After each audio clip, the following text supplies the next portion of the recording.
राष्ट्रगाथा channel पर आने वाले सभी श्रोताओं को, दर्शकों को मेरा सादर सप्रेम नमस्कार। इस चैनल के माध्यम से 190 वर्ष का इतिहास, वो कालखंड 1757 से 1947, अंग्रेजों की गुलामी कहिए या संघर्ष का इतिहास कहिए, कुर्बानी और बलिदान का इतिहास कहिए, लगातार संघर्ष। यूँ तो कई सौ साल देश के ऊपर हमले होते रहे, परंतु अभी मैंने 190 वर्ष का समय लिया है। इस कालखंड में जो देश की स्वतंत्रता के लिए जिन्होंने सर्वस्व निछावर किया, उन्हीं की गाथा मैं आप तक ला रहा हूँ। और वो कौन लोग जो अज्ञात हैं, जिनको इतिहास में कोई स्थान नहीं मिला। चलिए आज उसी एक लंबी श्रृंखला के साथ, पंक्ति के साथ एक और नाम जुड़ रहा है, श्री चंद्र सिंह गढ़वाली का। देखिए जरा चंद्र सिंह गढ़वाली क्या कर रहे थे भारत माँ की स्वतंत्रता के लिए। क्या वीरता और शौर्य का नया इतिहास लिख रहे थे। आज़ादी के बाद बनी सरकार ने तो ये इतिहास आप तक नहीं पहुंचाया, परंतु मैं लगभग आज 577 वीडियोस आप तक पहुंचा चुका हूं, और इसी 190 वर्ष के इतिहास में इतनी वीडियोस पहुंचा चुका हूं। और अभी तो केवल 1924 से 42 तक का बीच का 18 इयर्स का पीरियड लिया है। इसी में 150 से अबाव क्रांतिकारी प्रत्यक्ष रूप में आपके सामने ला चुका हूं। इस चैनल के माध्यम से हम जो श्रद्धांजलि दिया करते हैं, स्मरण किया करते हैं, आज हम स्मरण करने जा रहे हैं श्री चंद्र सिंह गढ़वाली को। पेशावर के मुख्य बाजार में काफी सनसनी थी। एक आम सभा करने की पूरी तैयारी चल रही थी, लेकिन ये सभा ना हो उसके लिए ब्रिटिश सरकार भी अपनी तैयारी कर रही थी। क्या करना है, कैसे करना है, क्या जुल्म ढाना है, ये सभा ना हो पाए। उस दिन अंग्रेज सैनिकों की टुकड़ियां बाजार में घूम रही थी। कानाफूसी के साथ ये चर्चाएं, आशंकाएं ध्वनित हो रही थीं। क्या कि देखें तो आज क्या होता है, कई तरह की आशंकाएं। और देशभक्तों ने इस आम सभा को अपनी प्रतिष्ठा का प्रश्न बना लिया था। हाँ, आम सभा भी होगी और दमन भी होगा, इस प्रकार की शंकाएं, चर्चा चल रही है। आम सभा भी हटेगी नहीं, और जिस तरह से सैनिक टुकड़ियां बाजार में राउंड कर रही हैं और राउंड ले रही हैं, तो कुछ होगा, सभा भी होगी और दमन भी होगा।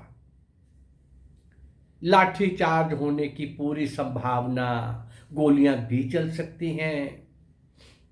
यदि गोलियां चली तो भीषण नरसंहार होगा, भीषण नरसंहार होगा। कैसा होगा? जो जलियांवाला बाग में किसी समय हुआ था। जलियांवाला बाग से संबंधित मैं कई एपिसोड आप तक पहुंचा चुका हूं। हाँ, अंग्रेज सैनिक, गोलियां जो चलेंगी वो अंग्रेजी सैनिक नहीं चलाएंगे। अंग्रेज सरकार, ब्रिटिश सरकार क्या करेगी, वो हिंदुस्तानी सैनिकों को आदेश देगी गोलियां चलाने के लिए। मतलब कुछ भी हो सकता है, ये चल रहा है, विचार चल रहा है, चर्चाएं हो रही हैं। हाँ, लग तो ऐसा ही रहा है भाई। गढ़वाली सैनिकों की कई कंपनियां वहां पहुंच चुकी हैं, आ गई हैं। अंग्रेजों ने हाँ जानबूझकर गढ़वाली कंपनी को यहां बुलाया है। उसमें हिंदू हैं और पेशावर में 98%, 98% मुसलमान है और 2% हिंदू है। अंग्रेजों की बहुत कूटनीति और बहुत गहरी चाल, ब्रिटिश हुकूमत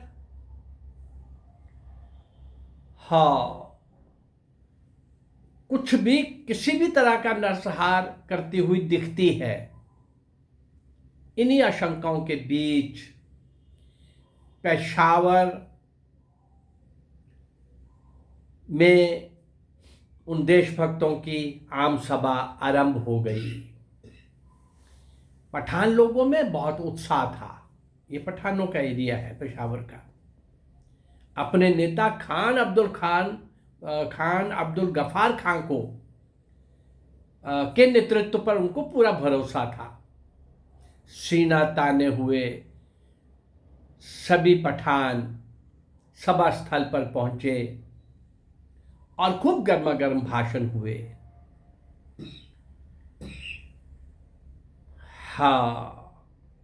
नागरिक वेश में गढ़वाली सैनिकों की एक टुकड़ी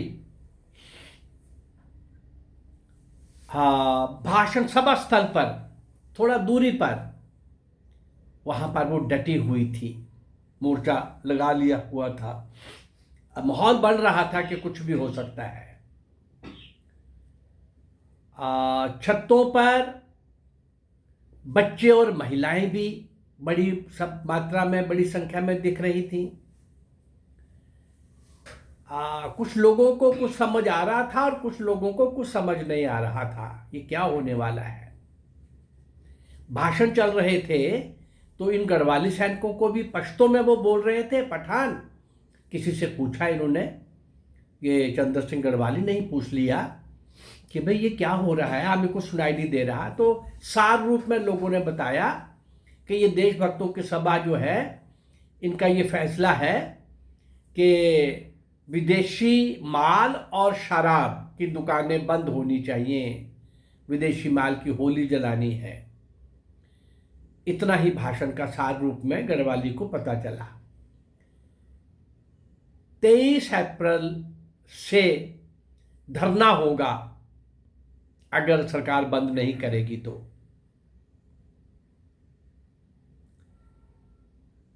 चंद्र सिंह गढ़वाली ने यह सुना और कुछ सोचता हुआ छावनी की ओर चल पड़ा।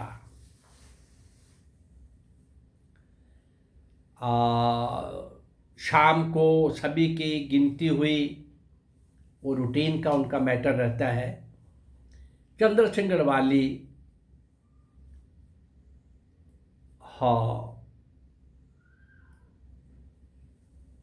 उस समय हवालदार मेजर के पद पर था। 22 अप्रैल 1930 को सुबह 7 बजे जब चंद्र सिंह गढ़वाली अपने सैनिकों को ब्लैक बोर्ड पर कुछ समझा रहा था, तभी एक अंग्रेज ऑफिसर उधर आया, वहां पहुंचा। चंद्र सिंह गढ़वाली ने अपने अंग्रेज ऑफिसर को अपनी कंपनी की हाजिरी रिपोर्ट दी और अंग्रेज अफसर संबोधन करने लगा और कहने लगा कि आपको मालूम है आप लोगों की गढ़वाली पलटन को यहां क्यों बुलाया गया है? सबने कहा नहीं, हमें तो नहीं मालूम भाई। तो तब उन्होंने बताया कि पेशावर में 98% मुसलमान हैं और ये हिंदू पलटन आपकी इसलिए बुलाई है। और ये मुसलमान क्या करते हैं, हिंदुओं को तंग करते हैं, उनकी दुकानों को जला देते हैं और उनकी जायदाद पर ज़बरदस्ती कब्जा कर लेते हैं। तो बेचारे 2% तो है यहाँ पर। आज जो मुसलमान खड़ा होगा ना, हिंदू को मत टच करना। अब अंग्रेज तो लड़ाना चाहते थे, अंग्रेज की चाल तो कुछ और थी। यहाँ इधर गढ़वाली पलटन हिंदुओं से मुसलमानों को मरवाना था और दूसरी जगह पर मुसलमान पलटन को ला करके हिंदुओं की सभा को मरवाना था। ये गढ़वाली को तो, चंद्र सिंह गढ़वाली को तो ये सब समझ आ रहा था। ब्रिटिश सरकार हिंदुओं की रक्षा करना चाहती है और उसके कारण से ये आपकी पलटन को, हिंदू पलटन को यहां पर बुलाया गया है। और मुसलमान, हिंदुओं की रक्षा करनी है और मुसलमान गुंडों पर गोली चलानी है। गढ़वाली को सब समझ आ रहा था। गढ़वाली ने प्रश्न किया, चंद्र सिंह गढ़वाली ने, महाराज ये पहचान का तो बड़ा संकट रहेगा। अपने ऑफिसर को बोला, सर हिंदू भी वैसी दाढ़ी रखते हैं जैसे मुसलमान रखते हैं, यहाँ पर पहचान का संकट रहेगा, हमें कैसे पता चलेगा। तो वो मुस्कुरा करके कुटिल हंसी से अफसर ने कहा, अंग्रेज अफसर ने, चिंता मत करो, जब समय आएगा तो किस पर गोली चलानी है हम आपको बता देगा। चंद्र सिंह गढ़वाली सब कुछ समझ गए।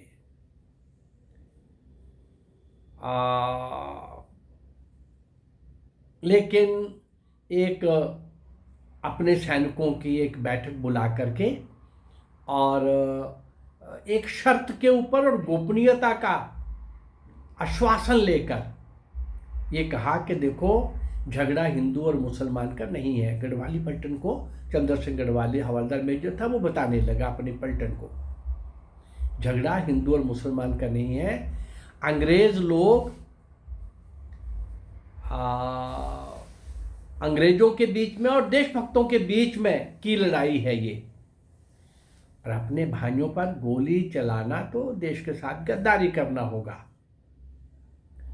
उन पर गोली चलाने से तो अच्छा है हम खुद अपने ऊपर गोली चला लें तो अच्छा रहेगा। एक सैनिक ने कहा, हमारे तो आप अफसर हैं, आप जो आज्ञा देंगे हम उसका पालन करेंगे, हमें उनसे, अंग्रेज ऑफिसर से क्या लेना है।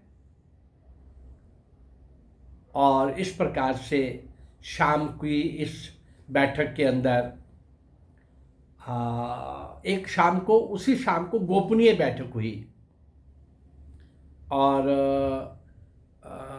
हर कंपनी का एक व्यक्ति उस अंग्रेज ऑफिसर ने अपने पास बुला करके, एक प्रतिनिधि बुला करके और अपना वो पूरा आदेश दे करके कि कल ऐसे ऐसे होगा और आपको इस प्रकार से गोली का हुक्म मिलेगा और आपने कैसे गोली चलानी, किस पर चलानी, ये सब बता देंगे। और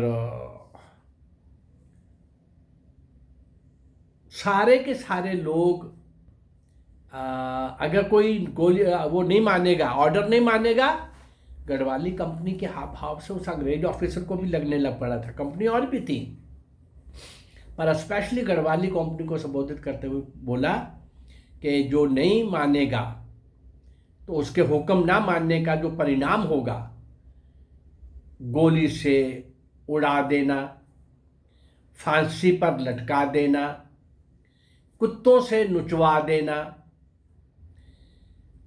कच्चे चूने के ढेर पर आधी ऊंचाई तक दबाकर चूने में पानी छोड़ देना और इस प्रकार उबलते हुए चूने की गर्मी से अभियुक्त को भी समाप्त कर देना, जलते हुए मरने पर मजबूर कर देना। और एक और कि जो नहीं मानेगा उसकी सारी जायदाद जब्त कर ली जाएगी। एक और, देश निकाला भी हो सकता है, देश निकाला भी हो सकता है। इस प्रकार का डर, भय और आतंक का वातावरण गढ़वाली सैनिकों के आगे उस अंग्रेज ऑफिसर, रिकेट नाम के उस अंग्रेज ऑफिसर ने समझा दिया। 23 नवंबर 1930 की सुबह हो गई। हाँ, हुक्म देकर चंद्र सिंह गढ़वाली की पलटन को काबली फाटक पेशावर के पर तैनात कर दिया गया। उस स्थान को किस्सा खाना भी कहा जाता था। पूरे पेशावर शहर के अंदर फौज ने उसको घेर लिया। बख्तरबंद गाड़ियां, पैदल सेना के दस्ते और हवाई जहाज भी शहर के ऊपर मंडरा रहे थे।